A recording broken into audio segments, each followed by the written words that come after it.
والصلاة والسلام على سيد الأنبياء والمرسلين سيدنا ومولانا محمد وعلى آله وأصحابه أجمعين. أما بعد، وقال النبي صلى الله عليه وسلم: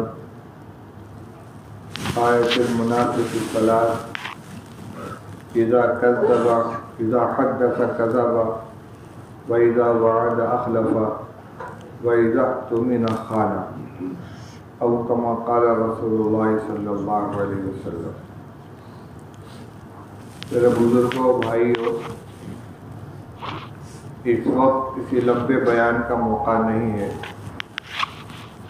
مختصر گفتگو اور ضروری بات آپ سے عرض کرنا چاہتا ہوں. اسلامی تعلیمات میں جہاں ہمیں اپنا عقیدہ درست رکھنے کی تاکید ہے، ہمارا ایمان صحیح ہو، اللہ اور اس کے رسول صلی اللہ علیہ وسلم کے بارے میں، قیامت کے بارے میں، انبیاء علیہ السلام کے سلسلے میں، فرشتوں کے سلسلے میں، مرنے کے بعد دوبارہ زندہ ہونے کے بارے میں، تقدیر کے اوپر ایمان، یہ ساری کی ساری چیزیں وہ ہیں جن کا ماننا مسلمان کے لیے ضروری ہے. رسول اللہ صلی اللہ علیہ وسلم کو خاتم النبیین ماننا، آخری پیغمبر ماننا، یہ ان کا تعلق ہے ایمانیات سے اور عقیدے سے.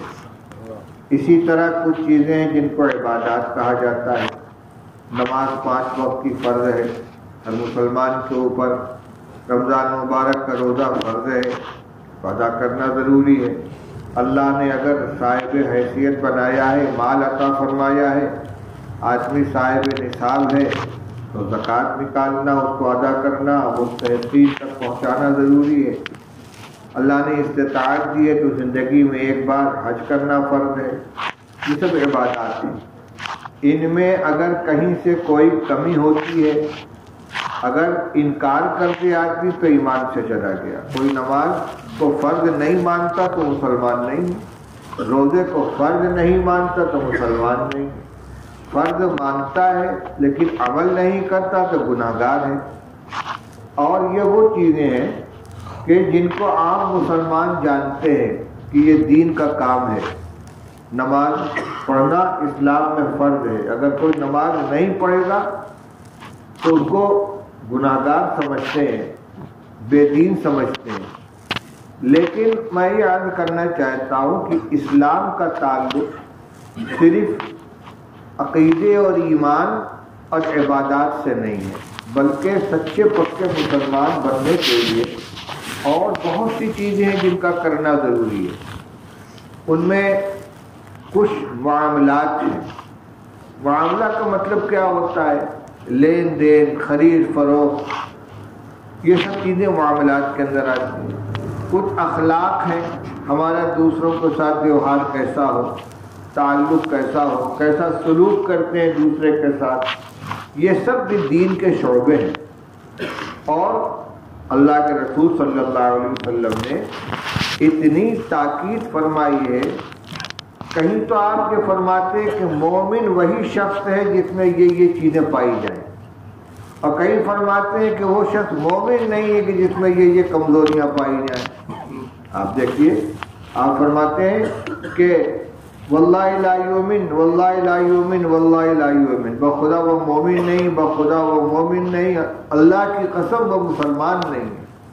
صحابہ نے پوچھا یا رسول اللہ کون شخص جس کے بارے میں آپ یہ فرما رہے ہیں؟ فرمایا من لا یأمن جارہ بوائقہ، جس کے پڑوسی کو اس سے تکلیف پہنچتی وہ مسلمان نہیں. اب دیکھیے، یہ نہ نماز ہے، نہ روزہ ہے، نہ زکوٰۃ ہے، نہ حج ہے.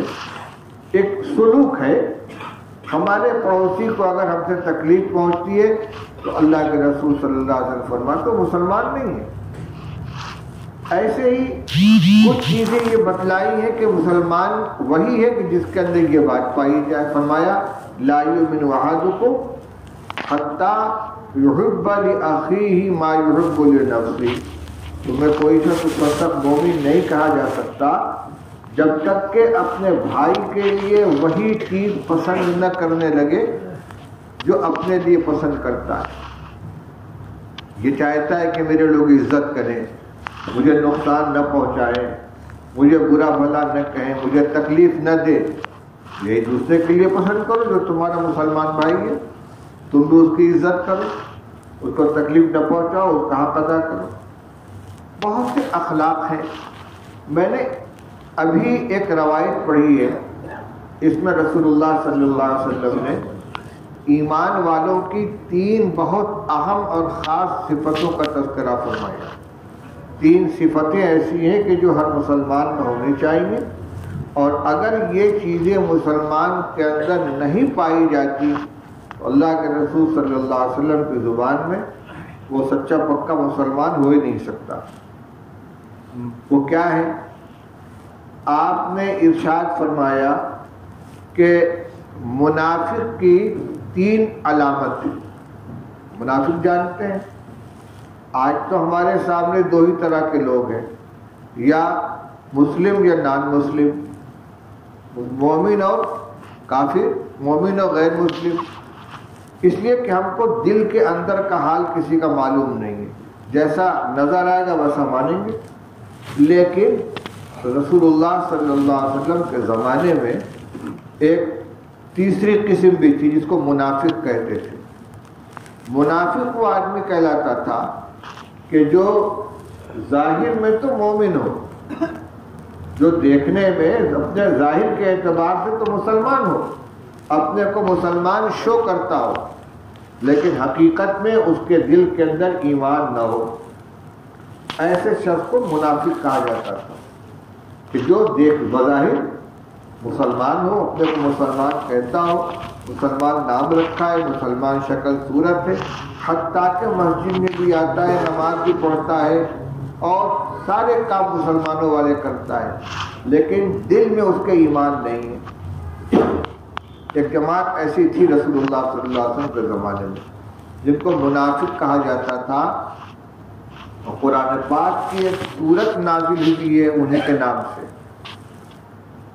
سورہ منافقون.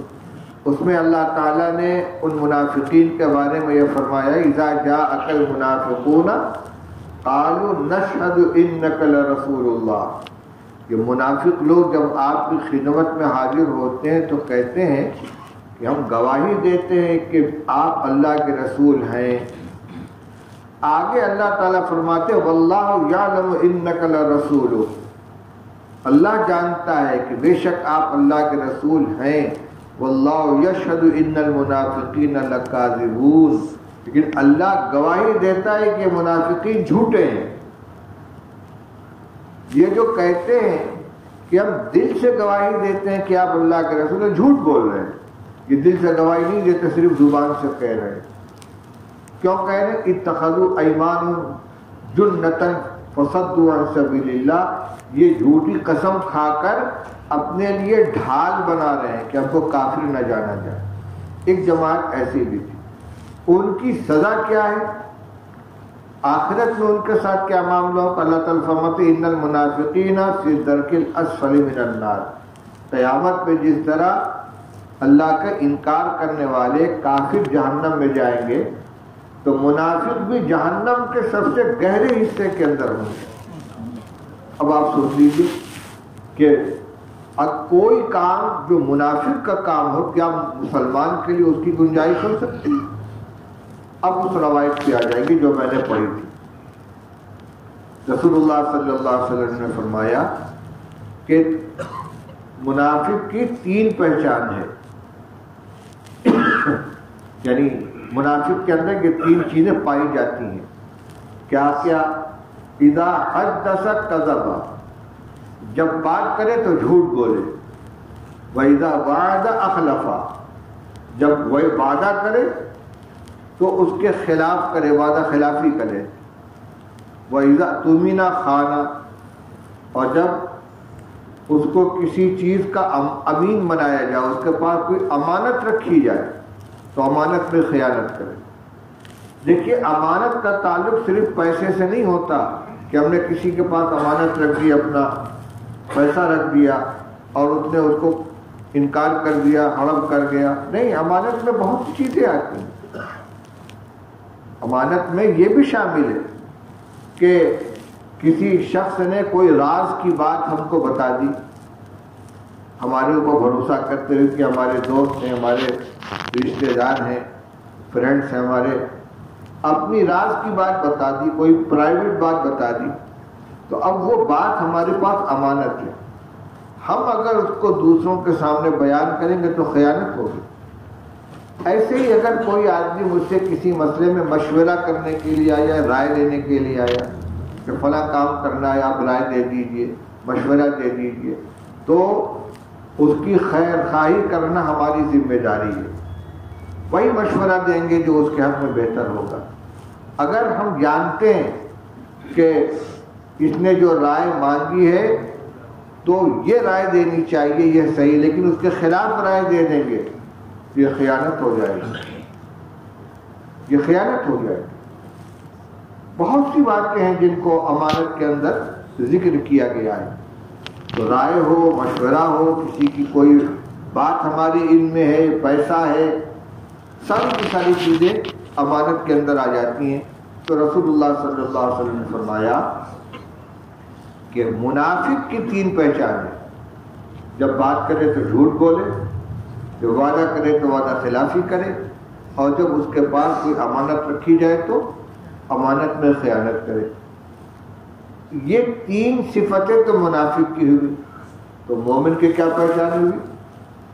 جب بات کرے تو سچ بولے، جھوٹ ہرگز نہ بولے، جو وعدہ کرے وعدے کو پورا کرے، اور امانت پوری ادا کرے۔ آپ جانتے ہوں گے کہ رسول اللہ صلی اللہ علیہ وسلم نے 40 سال کی عمر میں نبوت کا اعلان فرمایا ہے، لیکن 40 سال کے پہلے مکہ مکرمہ میں جو آپ کی زندگی گزری ہے تو پورے مکہ والے کی آنکھوں کا تارا کیا، سب سے زیادہ محبت لوگوں کو آپ سے تھی، کیا بوڑھا، کیا جوان، کیا بچہ، اور آپ کے اخلاق کو دیکھ کر، آپ کے عمل کو، کردار کو دیکھ کر لوگ آپ کا نام نہیں لیتے تھے۔ آپ کا نام تھا محمد، احمد، کوئی محمد نہیں کہتا تھا، کیا کہتے تھے؟ الصادق الامین، سچا آدمی، امانت دار آدمی، یعنی سچ بولنا اور امانت داری کی رعایت کرنا یہ رسول اللہ صلی اللہ علیہ وسلم کی پہچان بن گئی تھی۔ یعنی پورے مکہ کے اندر اگر کوئی بولے گا کہ الصادق الامین، وہ آدمی جو سچا ہے اور امانت دار ہے، تو کسی اور کی طرف ذہن نہیں جائے گا، وہ شخصیت رسول اللہ صلی اللہ علیہ وسلم۔ تو یہ مومن کی شان ہے، جب بولے سچ بولے، جھوٹ نہ بولے، اور اسی طرح امانت داری کا خیال رکھے۔ کسی کی کوئی چیز ہمارے پاس امانت ہے، اس میں دانستہ خیانت نہیں ہونی چاہیے۔ کسی کا کوئی راز ہمارے پاس ہے، اس کو افشا نہ کریں۔ کسی کی کوئی کمزوری ہمارے علم میں آ گئی، کوئی خرابی ہمارے علم میں آ گئی، کوئی غلطی اس نے کی، ہم جان گئے، تو اس کو اس کی پردہ داری کرنا ہے، اس کو چھپانا ہے، اس کا افشا نہیں کرنا ہے، لوگوں میں اس کو عام نہیں کرنا ہے، بلیک میل نہیں کرنا اس کو، یہ خیانت کے اندر داخل۔ اسی طرح وعدہ کر کے حتی الامکان وعدہ پورا کرنا۔ اگر کوئی شخص وعدہ کرتا ہے اور اسی وقت اس کی نیت صرف ٹالنے کی ہے، وعدہ پورا کرنے کی نیت نہیں، جھوٹا وعدہ کر رہا ہے، تو اسی وقت سے وہ خیانت کرنے والا ہے، گناہ گار ہے۔ یعنی آپ سے کسی نے کہا کہ آپ فلاں وقت آپ ہمارے یہاں آئیے گا، آپ انشاءاللہ ضرور آؤں گا، اور دل میں کیا ارادہ ہے؟ ہرگز نہیں جاؤں گا۔ جیسے جھوٹ بولنا گناہ ہے تو جھوٹا وعدہ کرنا بھی گناہ ہے۔ آپ کے دل میں یہ ہے کہ نہیں جاؤں گا، اور زبان پہ کیا کہہ رہے ہیں؟ ٹھیک ہے آؤں گا، جھوٹ ہوا کہ نہیں ہوا؟ اچھا، حدیث سے معلوم ہوتا ہے کہ جب کوئی شخص کوئی وعدہ کرے اور اس کی نیت وعدہ پورا کرنے کی ہو، تو اللہ تعالیٰ وعدہ پورا کرنے میں اس کی مدد فرماتے ہیں. اس نے سچی سے وعدہ کیا ہے, اللہ تعالیٰ وعدہ پورا کرنے میں اس کی مدد فرماتے ہیں, اور کوشش کے باوجود اگر وہ وعدہ پورا نہ کر سکے تو وہ گناہگار نہیں ہوتا. لیکن جو آدمی وعدہ کرتے وقت ہی جھوٹا وعدہ کرے وہ بھی گناہگار, اور جو وعدہ کر لے اور پورا کر سکتا ہے لیکن اس کے باوجود وعدہ خلافی کرتا ہے تو یہ نفاق کی علامت ہے. منافق کا کام ہے, یہ مسلمان کا کام نہیں. حدیث میں ایک واقعہ آتا ہے عجیب و غریب, رسول اللہ صلی اللہ علیہ وسلم کی نبوت سے پہلے کا واقعہ ہے. آپ صلی اللہ علیہ وسلم کے جو اخلاق تھے, ایسا نہیں کہ صرف پیغمبر ہونے کے بعد, نبوت ملنے کے بعد آپ بڑے سچے ہو گئے, امانت دار ہو گئے, وعدہ پورا کرنے لگے, صلہ رحمی کرنے لگے. نہیں, تمام صفات پہلے سے آپ کے اندر رکھی ہوئی تھی, اللہ نے آپ کو ایسا ہی بنایا تھا. ہر اچھی صفت آپ میں موجود ہے, جس میں غریبوں کے ساتھ شفقت کا معاملہ کرنا, رشتہ داروں کے ساتھ رشتہ داروں کی خدمت کرنا, مسافروں کی مدد کرنا, کوئی آپ کسی کے اوپر آفتہ آ جائے, مصیبت آ جائے, اس کی امداد کرنا, مہمان نوازی کرنا, یہ سب آپ کی صفات تھی. لوگ ان کا حوالہ دیتے تھے. تو انہی میں ایک یہ بھی وعدہ پورا کرنا. کسی آدمی سے رسول اللہ صلی اللہ علیہ وسلم کا کچھ معاملہ ہو گیا, اس کے ذمے رسول اللہ صلی اللہ علیہ وسلم کا کچھ بقایا تھا, اس سے کچھ لینا تھا, وصول کرنا تھا. ایک دفعہ بازار میں یا کہیں ملاقات ہو گئی, اس نے کہا کہ آپ یہی رکیے, میں گھر سے لا کے دیتا ہوں. آپ کو دینا نہیں, وصول کرنا ہے. لیکن اس نے کہا کہ آپ یہاں رکیے, میں آپ کی چیز لا کے دیتا ہوں. تو فرمایا ٹھیک ہے, میں رکتا ہوں. وہ سب چلا گیا, جا کے بھول گیا, قصداً چھوڑ دیا یا یاد نہیں رہا اس کو.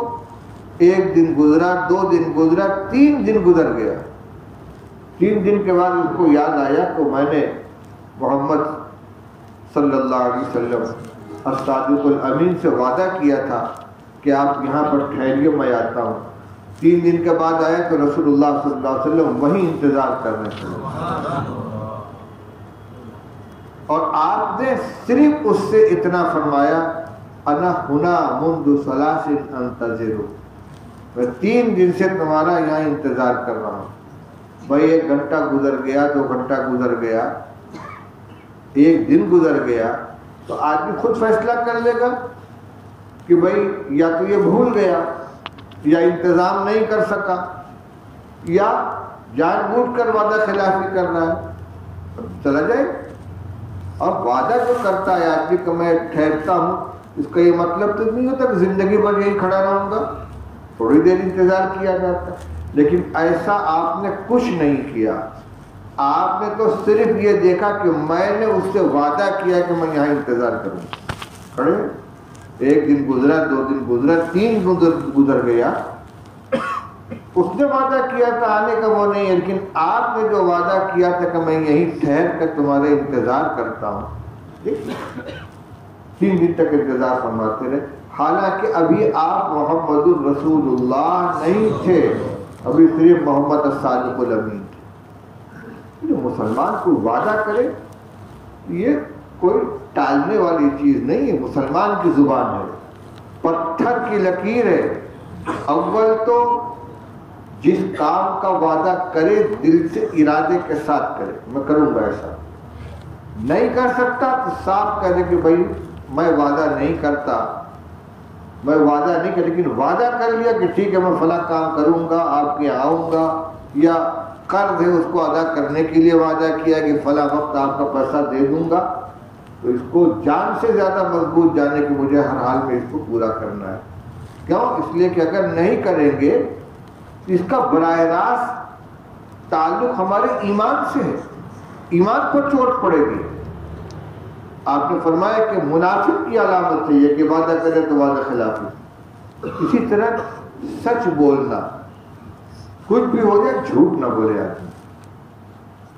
یہ سب سے پہلی پہچان ہے مسلمان کی. رسول اللہ صلی اللہ علیہ وسلم کا نام کیا تھا؟ الصادق الامین، کہ جھوٹ نہیں بولتے.